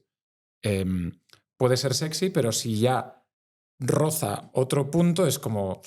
Te has pasado. Te has pasado, ¿no? Ya no es sexy, es como vulgar, o es como chabacana, o chabacano, o es como demasiado estirado, ¿no? Mira, hablando contigo, me ha gustado mucho ese punto y me ha venido otro totalmente relacionado. Has dicho, y que se ve que la gente lo hace de forma natural. Y también metería que lo disfruta. Que les ves con una sonrisa. Hace poquito, no sé si fue ayer o antes de ayer, Donald Trump en un McDonald's, poniendo patatas. En la ventanita de entregar pedido, oye, qué gente tal. Y lo ves genuinamente feliz y disfrutando. Y ves a Taylor Swift en el concierto corriendo arriba y abajo, cambiándose vestidos, con una sonrisa continua. Y ves a los Motorhead, a cualquiera, con una sonrisa. También Obama, en los meetings, con una sonrisa, haciendo bromas, cercano, a diferencia de otros políticos en España, que no lo logran. Entonces también la variable es que les vean disfrutar, que digas, es que ha nacido para eso. En la comunicación también es importante ir a favor de tus ideas, de tus valores, de tus fuertes para ganar. Sí. Y aquí juegas mucho también con la temporalidad. Hay veces que el mercado, el mundo, la sociedad está en una dirección que es contraria a la tuya. Lástima. Porque no puedes hacer mucho más. Porque si tú dependes de, económicamente, algunas empresas que están con una ideología y tú estás en contra de esa ideología, tú lo puedes falsear, puedes anularlo, puedes ser muy apolítico y mantenerte. Sí. Pero te va a costar, se te va a notar en la comunicación no verbal. Si no estás a gusto en un sitio, la gente lo va a detectar. Ahora, si tú dices, mira, esto lo elimino y me centro en potenciar esas áreas donde yo disfruto, donde soy bueno y me da igual el resto, te va a amplificar y vas a poder ir más rápido. Hoy vivimos en una era que es curioso porque íbamos hacia una ideología muy concreta que se ha establecido hoy y ahora hay una contracultura a esa sociedad actual que está emergiendo mucho más. Y ahora ya no está tan desbalanceado y estamos viendo discursos que cada vez son no extremos. Simplemente están volviendo a tener voz frente a los extremos que habían antes, que se han normalizado. Y estamos volviendo a tener cierto equilibrio en las opiniones. Entonces, esto permite que todos aquellos que estaban callados y reprimían cualquier tipo de identificación con estos colectivos, hoy sí que se lo permitan. Por eso te decía, cada vez hay más gente que dice que es católica, que se atreve a decirlo en público. Y no hay problema. Porque hoy esto vuelve a tener presencia, mientras que esto va bajando.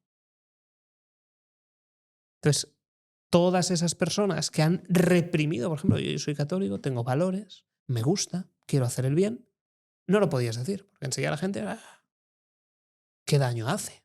Nada.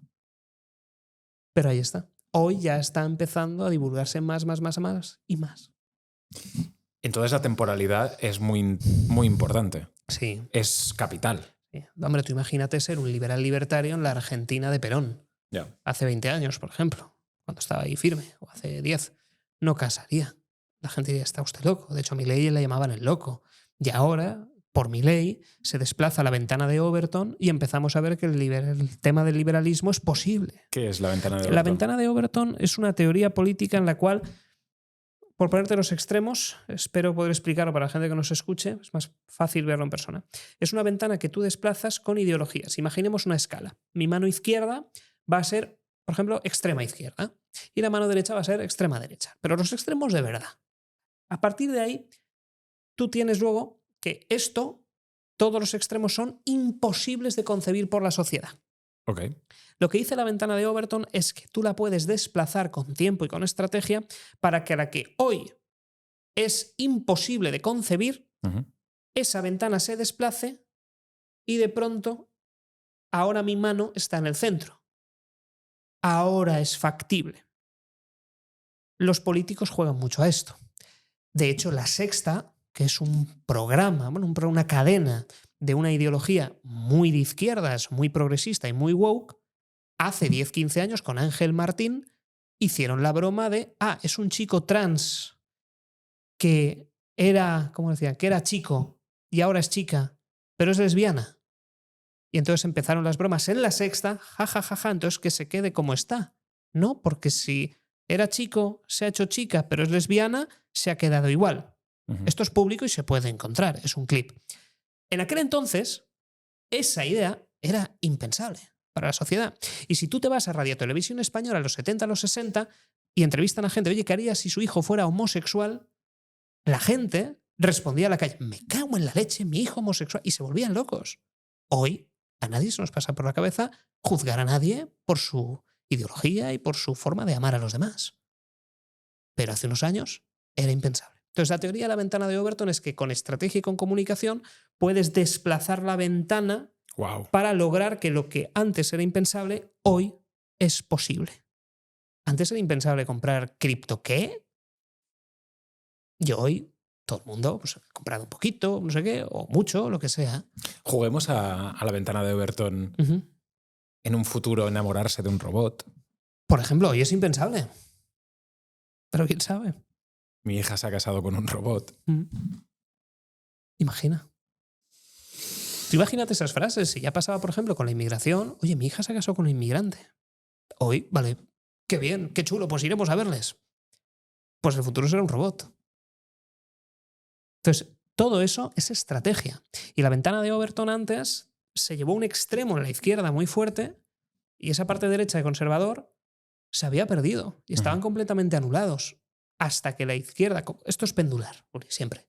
Entonces, cuando esto llega a un punto que es extremo y ahoga, hay gente de aquí que dice, me he cansado, no tengo nada que perder, no tengo gente, o no dependo, de empresas o entidades que me financian directamente con esta ideología, por tanto, voy a empezar a divulgar. Y uno de los referentes que más ha divulgado, por ejemplo, con el liberalismo, que en España no estaba en la ventana de Overton, estaba totalmente impensable, Juan Ramón Rayo. Y aparecen políticos como Iván Espinosa Los Monteros, que ya no están en política, que eran más liberales. Antes el liberalismo aquí era impensable. Hoy, y con Milei, la ventana de Overton se está desplazando a que, ¿y si el liberalismo es una opción? Para la mayoría de la gente todavía no, porque la ventana no se ha desplazado y no la ha convertido en posible. Pero, ¿y si Milei lo logra? Es decir, la comunicación es como una gota malaya que va trabajando ideas, trabajando conceptos para que vayan filtrándose, ¿no? Y lleguen a... Pongamos este caso. Sí. Tú imagínate que vas a tus amigos, a tu pareja, a tus padres, hace 18 o 20 años y dices, voy a ser youtuber. voy a hacer un podcast. Cuando he estado trabajando en la radio toda mi vida. Dirán, ¿qué es eso? Déjate de tonterías y ¿Eres ponte a imbécil? trabajar. Estás trabajando en esta super cadena. ¿Cómo se te ocurre perder hoy? Estás trabajando en los 40. No fastidies. ¿Cómo lo vas a dejar? Y hoy te dicen, muy bien, hijo, porque ahora los medios de comunicación ya se desplazan a la ventana. Entonces, se puede aplicar a cosas tan gordas a nivel cultural como son los cambios en la ideología o a cosas tan sencillas como una profesión. Vamos a eso. La marca personal, la comunicación e invertir en la Creators Economy. Dame tu opinión. Te lanzo la Todo un bola paraguas general. y desarróllamelo. Yo creo que es la oportunidad de permitir a personas con ciertas habilidades, cierto talento, que son capaces de grabarlo, de comunicarlo de una forma efectiva, de ganarse muy bien la vida y de satisfacer las necesidades de muchas personas que hoy no cubren o el mercado no cubre esas necesidades. Lo que va a suceder es que toda habilidad o todo trabajo va a pasar porque el mercado lo valide. Vale. ¿Por qué tus vídeos o por qué nuestro podcast, por ejemplo, por aterrizarlo, llegó a más de 1 millón de personas? Porque es un podcast, no entremos si en bueno o malo, porque es subjetivo, pero es un podcast que ha satisfecho las necesidades temporales del espectador en un momento concreto y determinado del tiempo. 100%. Le hemos dado una satisfacción, un entretenimiento, una formación, o todas. Yo lo defino como aporta valor. Eso es.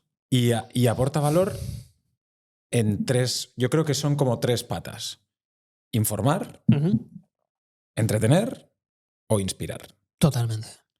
O las 3. Entonces tú entras en internet para informarte, inspirarte o educarte. Exacto. Entonces, al final, no entras para comprar nada.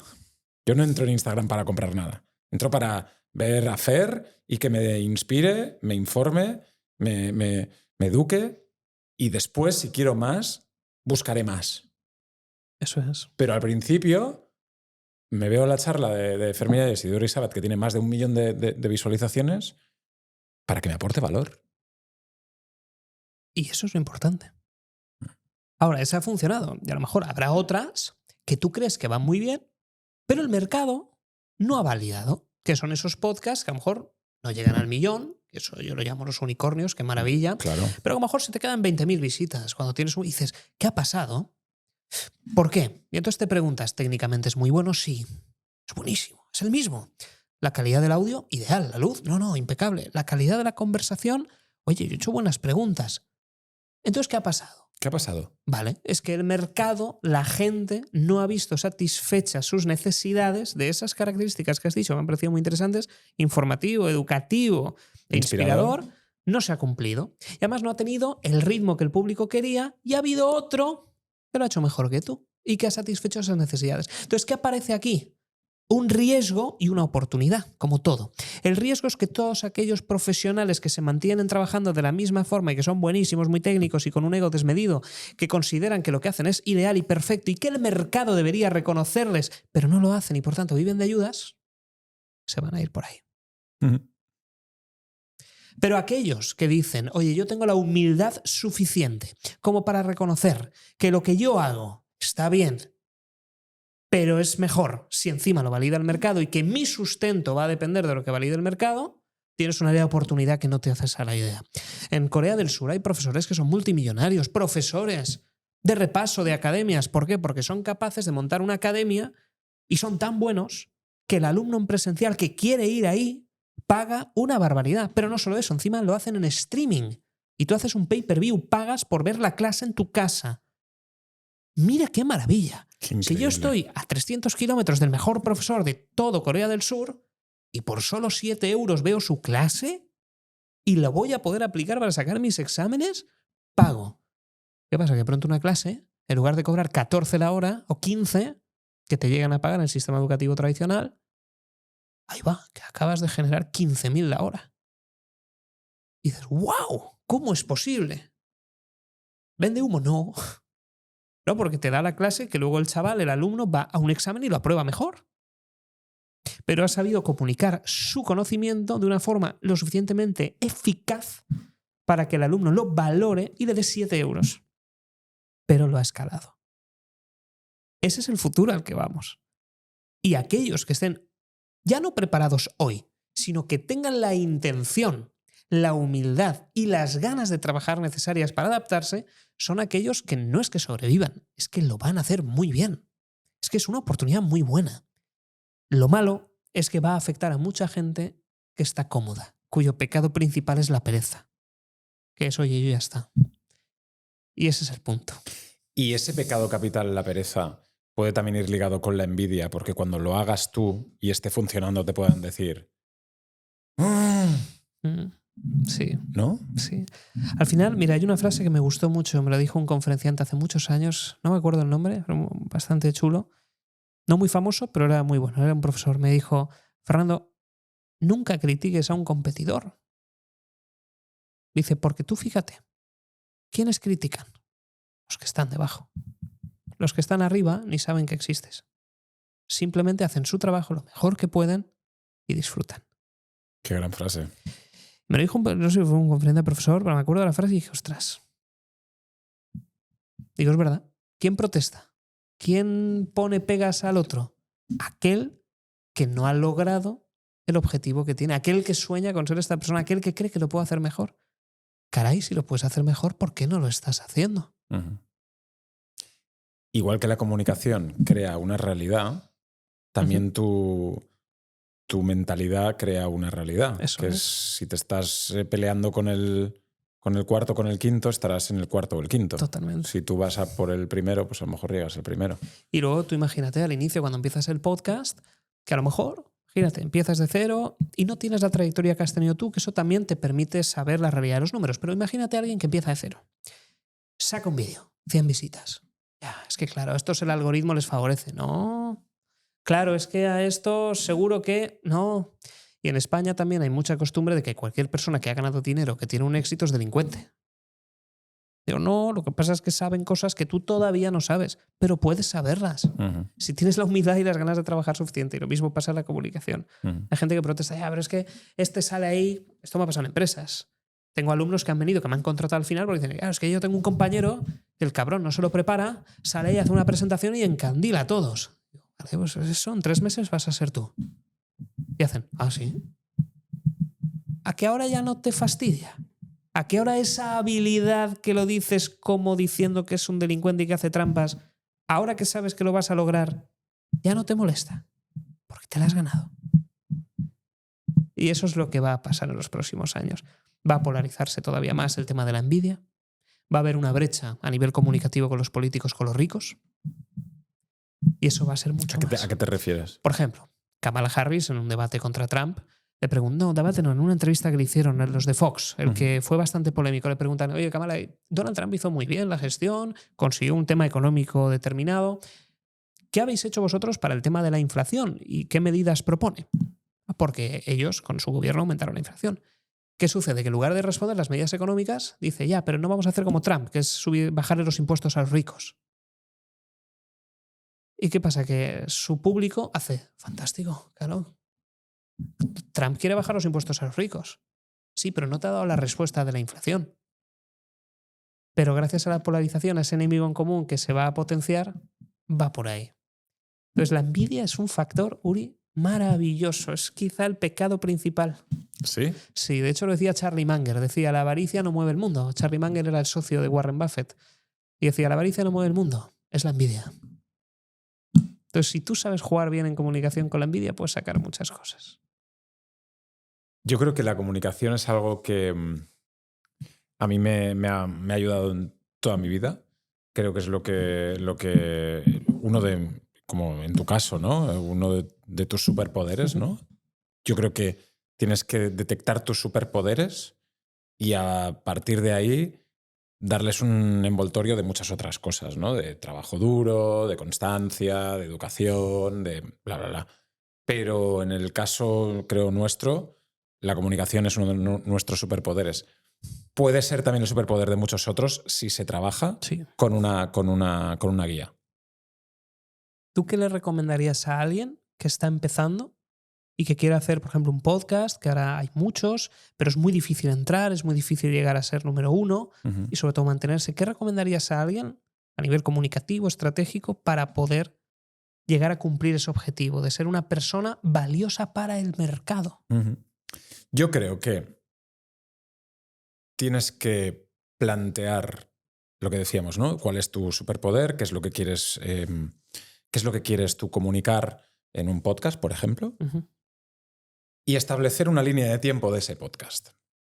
¿Qué significa eso? Significa que digas, yo voy a empezar este podcast y lo voy a empezar, yo empecé mi podcast haciendo videollamadas. Por Zoom, de estas... Entonces, los primeros capítulos yo no tenía ni cámaras, tenía una videollamada en la que la otra persona estaba donde fuese y hacíamos el podcast. Después de eso, me compré una cámara o alquilé 2 cámaras y lo hice en un local donde me lo dejaran. Entonces, creo que tienes que poner una línea de tiempo. La imagen que tú tienes en la cabeza es una imagen que no es la de ahora y tienes que llegar a esa imagen. Y tienes que saber que hay puntos de fricción que van a hacer que ese proyecto tenga trabas, ¿no? Uno es, si no te planteas cómo puedes hacer más de 10 capítulos, porque económicamente lo puedes sostener, si no te planteas que te van a ver 100 personas el primer, segundo, tercer, cuarto capítulo, si no te planteas qué tipo, en el caso del podcast, que vas a llamar a Fer Miralles y Fer Miralles te va a decir, sí, vengo a mi podcast, ¿cuándo va a pasar eso? ¿Va a pasar el número 1? Porque yo, si hago un primer podcast, tú me conoces, nos conocemos, yo he trabajado en la radio, te llamo y te digo, Fer, vente a mi podcast y vienes, es diferente que vengas al cabo de los 100 podcasts. Porque no te puedes plantear un proyecto a la misma escala. Entonces, tienes que saber muy bien dónde estás, hacia dónde quieres ir y, sobre todo, jugar con el tema del tiempo, de poder ser sostenible hasta llegar donde tú quieres. Porque si no te vas... Yo me he ido con mi mochila a hacer un podcast contigo y sé que he podido estar en la televisión con 30 personas trabajando para mí. Y ahora soy yo que tengo que hacer lo que hacían los 30. Mi ego lo he trabajado para que para mí sea una cosa natural y normal hacerlo. Lo has ido bajando. Y no me ha costado. Es decir, he sabido que en ese momento estaba aquí y he tenido que pasar a otro nivel y tengo que volver a trabajar, ¿no? No pasa nada. Entonces, en ese sentido, creo que para hacer un proyecto así tienes que plantearte todas esas cosas. Oye, y cuando... Ostras, profundizando en eso luego me parece curioso, claro, porque cuando tú vas a la tele o a la radio, tú llegas a mesa puesta. Claro. ¿Cómo fue el pasar por tu proceso mental de decir, oye, voy a hacer un podcast? ¿Lo voy a hacer yo? Porque hay gente que contrata a filmmakers, se lo hacen todo, pero que lo hagas tú con esa parte artesanal, que yo creo que es el toque único que tienes. ¿Cómo fue ese proceso de ir bajándote los humos? Ese es un punto muy importante, porque al final ese punto es otro punto de fricción, que es que la técnica no te haga una barrera para tirar para adelante. Si yo me planteo hacer un podcast pero no sé cómo funcionan las cámaras o cómo funciona una mesa así o cómo editarlo, la parte técnica ya es una barrera para poder continuarlo. Porque es como, no, Uri, es que si tú quieres hacer esto necesitas contratar a alguien que te lo haga. Claro. Pero si yo lo sé hacer, lo único que necesito es mi fuerza de trabajo, mis ganas de hacerlo, mi tiempo. Y lo hago yo. Y me da igual lo que pase. Entonces mi mente fue, paso de estar en un sitio donde gano mucho dinero y tengo mucha gente que trabaja para mí, a no tenerlo y tener que creármelo por mí mismo. Porque no quiero volver a estar en el punto de que tenga mucha gente trabajando para mí, que gane mucho dinero, pero alguien venga y me lo quite otra vez. Y puede suceder así. De la noche a la mañana. O sea, en mi caso yo estoy haciendo un programa de radio que tiene audiencia, es decir, no me voy por una performance pobre, sino que todo funciona bien, pero hay un cambio de giro, de que donde yo estoy ya no se van a hacer programas, sino que se va a hacer música. Todo el rato. Ostras. Y entonces yo hago programas. Entonces yo ahí no quepo, ¿no? O sea, Claro. Estoy fuera. Entonces yo ahí digo, ¿qué hago? Entonces ahí de la necesidad surge también la idea de tirar para adelante y hacer lo que tienes dentro. Y vaya cambio a bueno. diapositivo. No sé cómo lo haces, tío, pero siempre acabamos intercambiando los papeles, tío. No, pero es que me interesa mucho porque esto, tú sabes la gente lo que valora esto. Además, a mí me parece curioso y de verdad, Sí, vives sí. el proceso. Mucho. Porque- Mira, en este sentido, y tú lo has dicho, ¿eh? Y cuando lo has dicho, digo, se lo voy a decir, pero no, como hemos ido, te lo digo ahora. Cuando me dicen, ¿cuál es el secreto para hacer un buen podcast? Y es interesarte genuinamente en lo que la otra persona tiene que decirte.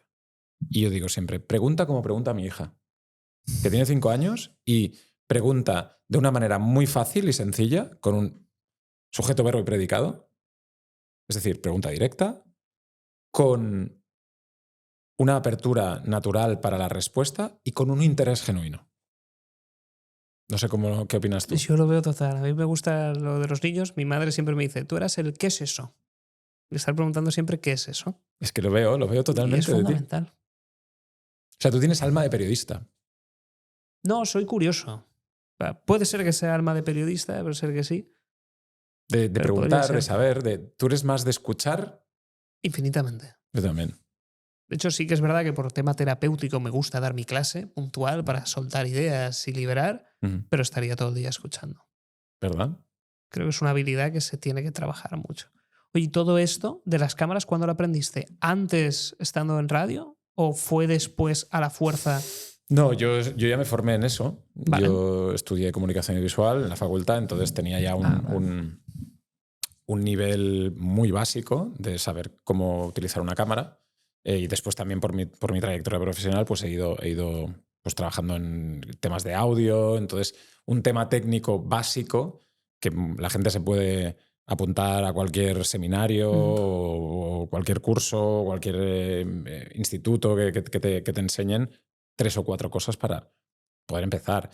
Yo creo que tú lo decías antes, tenemos la capacidad ahora de poder hacer cualquier cosa y explicarla al mundo con un altavoz y con unas herramientas que hace 20 años no teníamos, que hace 15 años no teníamos, que hace 10 no teníamos. Y lo que habrían pagado por tenerlas.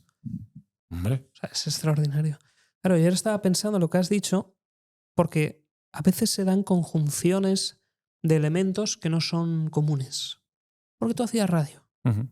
No tendrías quizá por qué haber sabido de cámaras. Pero esa habilidad que aprendiste, ahora conectando puntos, te ha llevado a donde está. Eso que decía Steve Jobs. ¿Qué le sucederá a la gente? Porque esto es un problema que creo que sucederá 2030, cuando eso le pueda pasar a una persona que quizá no hubiera tenido ese conocimiento. ¿Qué habrías hecho tú, yendo atrás, si llegan a cancelar esos programas porque cambian a música y todo el trabajo de tu vida dices, ¿y ahora qué? Tengo unas habilidades que son valiosas para el mercado, porque lo son, y esta es la prueba, todo el éxito que tienes, pero no tienes el dominio de cámaras. ¿Qué harías? ¿Cómo te buscarías la vida? Porque esto le va a pasar a muchos de los que nos están escuchando. 2030 va a ser un año catarsis. ¿Sí? Hasta el 2030 y 2030-2040. Todas Hablan estas... de la, ¿cómo se llama? Singularidad y todas esas... Singularidad. Sí, hablan del 2029-2030, ¿no? De un momento en el que hay muchas teorías de que el trabajo será opcional, de que las máquinas ya tendrán un momento en el que podrán hacer tantas cosas que nosotros pues estaremos en una singularidad que no hemos vivido antes, ¿no? O sea, yo creo, esto es una teoría ya mía, yo creo que el día en que el trabajo sea opcional va a haber mucha depresión. Sí, sí. Y va a haber mucho suicidio. Porque al final, esto ya es mío, día que no trabajo, día que estoy triste. No porque sea adicto a trabajar o tenga un problema, no, es que creo que el ser humano necesita cierta responsabilidad y hacer algo. Propósito. Exacto. Y si de pronto estás en la playa una semana, estás bien, pero no conocía eso. Yo lo digo más que nada por la tendencia que estamos teniendo al teletrabajo, la tendencia al tema de inteligencia artificial, robótica, que va a hacer que mucha gente vea un cambio y va a tener que adaptarse. Sí, sí, pues hablan de esa singularidad que mucha gente puede buscar y os animo a que lo hagáis. Yo creo que en la pregunta que tú me hacías, inconscientemente tú vas generando cosas en tu vida o vas nutriéndote de cosas en tu vida que cuando realmente hay un momento en el que estás entre la espada y la pared, en el que te echan del trabajo, en el que pues, rompes con tu pareja, o sea, un momento de catarsis total de tu persona, salen de ahí. Y en la necesidad encuentras los sitios de donde agarrarte y te agarras a donde sea. Entonces, Yo no he llegado aquí ahora, me echan del trabajo y al día siguiente tengo un podcast de 400.000 personas escuchándolo y... No, pasa un tiempo en el que voy con mi mochila, antes hago videollamadas, es decir, hago muchas cosas, invierto mucho dinero, invierto mucho tiempo y estoy en mi casa jodido, en el momento jodido, pero a long term pensando en eso, focalizado, para llegar ahí. Entonces yo creo que todo, ese 2030 que tú dices de ese momento, a lo mejor hay 2 meses, 5 meses, 3 años, lo que sea, de tiempo para volver a salir. Yo creo que todo en la vida es ni luces y sombras continuas, es luces y sombras todo el rato y navegar sobre ellas. Totalmente. ¿No? Fer, podríamos estar charlando toda la mañana. ¿Pero cuánto llevamos? Llevamos 1 hora y media de No podcast. te creo. Sí. Para mí acabamos de empezar. Llevamos 1 hora y media de podcast. Entonces, a mí me gustaría que para un poco condensar todo esto y volviendo al foco de la comunicación, el momento en el que vivimos y la importancia de invertir en nosotros mismos, pudieses tú dar una pequeña reflexión a modo de clausura de este podcast. Cerrando un poco con lo que has dicho y estabas comentando, fijaos, una persona que empezó con videollamadas, una persona que iba con la mochila a cuestas, una persona que ha peleado lo que no está escrito, una persona que habrá estado currando más que nadie en radio, aguantando a jefes, gestionando todo, aprendiendo de cámaras. Fíjate, me faltan dedos en la mano. ¿Cómo no te va a funcionar? Por todo el background que tienen, los contactos que has ido generando, el generarles buena sensación, porque tú cuando me escribiste para volver, enseguida dije, claro que sí. 100%. Porque me dejaste buena sensación, me caíste muy bien, nos hemos retroalimentado, me mola mucho porque hemos tenido contacto. Genial, pues enseguida digo, claro. Y hacemos la bajada aquí a Barcelona y estamos aquí a gusto. Pues todo eso también te lo has currado. Y ahora mismo hay un enemigo que me preocupa. Y esto iba en línea con Adolfo Suárez. Para los que no estaban, fue el primer presidente de España. Ahora mismo el enemigo es la meritocracia. Hay un discurso por parte de la izquierda que es que la meritocracia no existe. Tú no estarías donde estás si no te lo hubieras trabajado. Yo no tendría mis clases si no me lo hubiera trabajado. Lo que tengo claro es que mucha gente en estos próximos años va a vivir cambios en sus vidas a nivel personal y profesional, porque vienen cambios. Y lo que trato de decir es, cuando ese cambio se produzca y te afecte a título personal, no caigas en el discurso de la meritocracia no existe. Soy una víctima. Abraza esto como una oportunidad y trata de jugar a la lotería de la vida. Trabaja, ponle horas, fórmate, busca una nueva oportunidad dentro de esto que existirá nuevo. Y como decía Adolfo Suárez, que se le hizo viral un clip, fíjate, me hizo ilusión, con Mercedes Milá hace ya muchos años, y decía, tenemos que crear un sistema donde la gente de la base, trabajando y con constancia, pueda llegar a lo más alto. Eso sí, Mercedes, esta gente una vez llegue, en el momento en el que no dejen de trabajar y de aportar valor, que vuelvan a bajar. Entonces, esto refleja mucho la vida.